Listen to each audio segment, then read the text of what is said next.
I'm sure you've been this person. You're in a friend group and someone casually says, "Yeah, I did an IQ test and scored 160," and suddenly they're explaining everything with this huge confidence, like their brain came with superpowers. And you're sitting there thinking, wait, what would I score?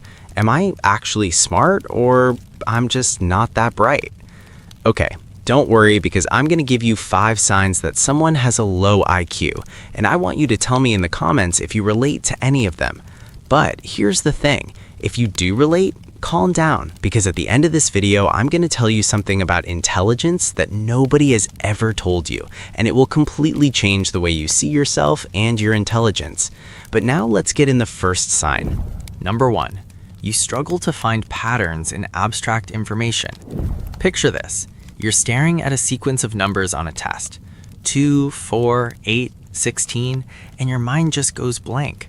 Meanwhile, the person next to you scribbles the answer in 3 seconds like it's nothing. Frustrating, right?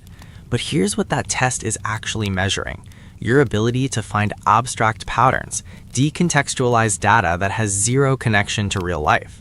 IQ tests are basically pattern recognition machines built for one very specific format. If your brain doesn't light up for that format, your score drops fast. But this is the part nobody talks about. That same brain might be extraordinary at reading social patterns, emotional patterns, or creative patterns that no IQ test ever touches. The test doesn't measure those. So if random number sequences feel like a foreign language, that's not a lack of intelligence. That's a different cognitive dialect entirely. And if you think that's interesting, pay attention to the second sign, because this one is where it gets uncomfortable. Number 2, you have a hard time holding multiple steps in your head at once. Imagine your boss walks over and says, "Okay, first send the report, then update the spreadsheet, then call the client, then reschedule Thursday's meeting." You listen to the orders and you nod. You walk back to your desk, and by the time you sit down, you've already lost step 2. Not because you weren't paying attention, because your working memory, the mental whiteboard your brain uses to juggle information, has limited space. And this is one of the core things IQ tests actually measure. But here's the kicker. Working memory is trainable. It's not a permanent thing. Research shows it improves significantly with the right habits, things like sleep quality, structured routines, and even certain memory exercises. So this one isn't a ceiling, it's a starting point. Now brace yourself, because the third sign is the one most people don't want to hear. Number 3, you react before you think. You know that feeling. Someone says something that rubs you the wrong way, and before you've even processed it, you've already replied, said the thing out loud, or made a decision you'll regret by tomorrow morning. And that's not a personality flaw. That's impulse control, and it's deeply tied to how IQ tests measure processing speed and executive function. If your first reaction is almost always your only reaction, your prefrontal cortex, the part of the brain that pumps the brakes, isn't getting enough airtime. The good news? This is one of the most improvable cognitive habits out there. Mindfulness, better sleep, and even regular physical exercise have measurable effects on impulse regulation. Your brain is plastic, and that means it bends, and it can bend in your favor. Now, the next sign. This one is subtle, and it hides in plain sight. Number 4, you take things extremely literally. This one is really interesting. A friend texts you, sure, sounds great, but their tone, their timing, every signal in the conversation is screaming that they're annoyed. However, you read it as they're fine. Kind of like when someone is being sarcastic and you genuinely take them literally.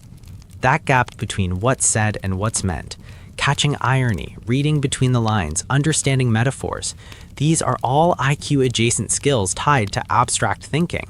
And missing them consistently can be a sign. But here's something important. Many neurodivergent people, including people with very high IQs, experience the exact same thing. So the context always matters more than the sign itself. Which leads us to the final sign. Save this one, because it changes how you think about everything we just covered. Number 5, you have trouble learning from repeated mistakes. This is annoying, but it's very common. You've been late to work 3 times this month for the exact same reason. You keep ending up in the same type of argument with the same type of person, and afterwards you think, why do I keep doing this? This is the reality. It's not from lack of effort, but from a genuine difficulty connecting current behavior to past outcome, which is, at its core, what adaptive problem solving is about. And adaptive problem solving is what IQ most directly tries to measure. If the lesson is not sticking, that's the sign most tied to raw cognitive flexibility. But here's the reframe that matters. The fact that you can recognize this pattern right now in this moment means you're already one step ahead. Awareness is the beginning of change. Always. Now, I promised you something at the beginning of this video, and here it is. If you related to any of these signs, or honestly to all of them, trust me, you have nothing to worry about. And you want to know why? Because IQ measures one lane of a very wide road, and some of the most successful, most fulfilled people alive are driving in a completely different lane at full speed. With that in mind, I want you to remember something that honestly took me a long time to learn too. Real intelligence is something much bigger and much more important than a number on a test. There are many types of intelligence, and I can assure you of this. We all shine in some of them, and we all struggle in others, even the person bragging about their 160. So drop a comment below and tell me which sign felt closest to home. Hit like and subscribe to the channel, and if you found this video helpful, you'll definitely want to see this one here for more insights into intellect and intelligence.